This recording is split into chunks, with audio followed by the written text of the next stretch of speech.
Hi, it's another Sunday, and I just recorded the episode only to realize that the mic was not on. So here we go again. You guys get the better version, I hope. So, one of my favorite books in recent times is Commentaries on Living, and one of the things he mentions there is that we are like our obsession, not obsession, but like our drive for knowledge is fear driven. And that really stuck with me because I was like, how much of everything that I have tried to learn, you know, and everything I have learned, I've been in school for what, 23 years. I'm in my undergrad, pretty, I think I've had a pretty great education. But how much of that is fear driven by the fact that, oh, I think that if I don't have the best education, I can't have a great life.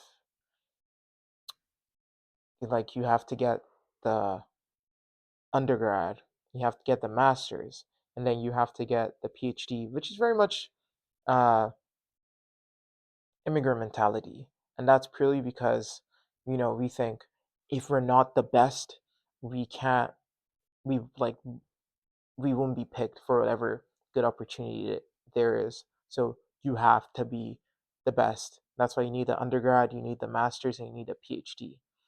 You know, and I think it's funny now because in Canada in general, there's like a oversupply. At least they say I'm not a gloom and doom person, but there is apparently, allegedly, an oversupply of educated folk, and it's like so many people with degrees, not that many jobs. So uh, that assumption that we had of you got to be the best, you got to be the smartest, top of the class, it's kind of going down the drain.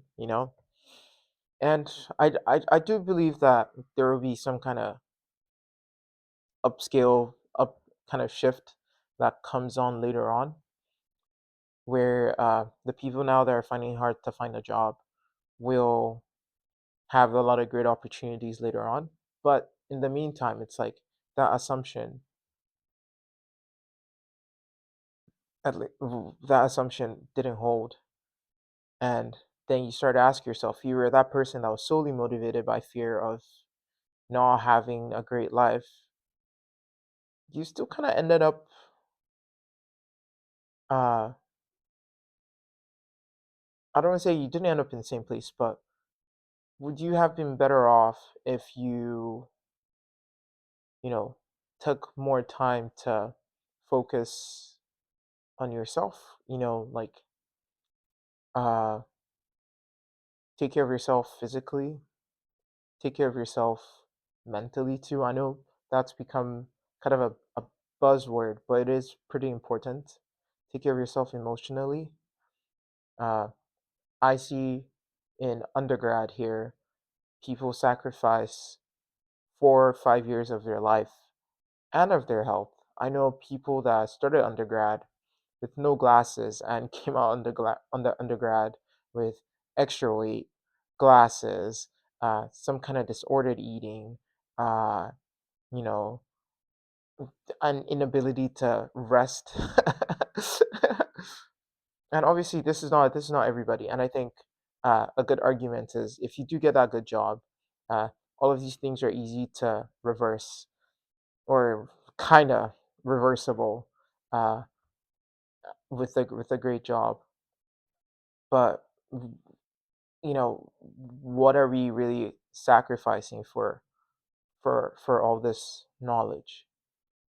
And I think it became, and I started really thinking about this recently because I got back into reading novels, so fiction, and I haven't read a fiction book in, I don't know, like a year. The last one I was reading was Game of Thrones. Pick, I picked that up again.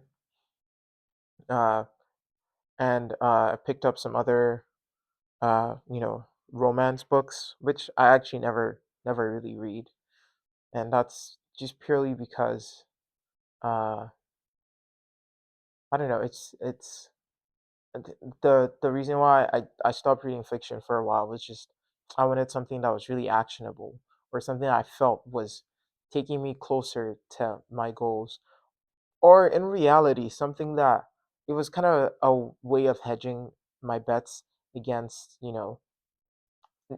I don't know, not having a job in the future. I was like, okay, if I don't, at least like I'm learning all of this stuff in school, but now I need to know here's all this extra stuff that I'm gonna learn that's gonna make me stand out in some imaginary way that I'm not sure yet how, but when the opportunity arises 10 years from now, I'll be so glad that I read all these books about personal development, habit setting, uh, uh, politics, history, autobiographies, like, and fair, but now I'm reading all these like romance and fiction books, and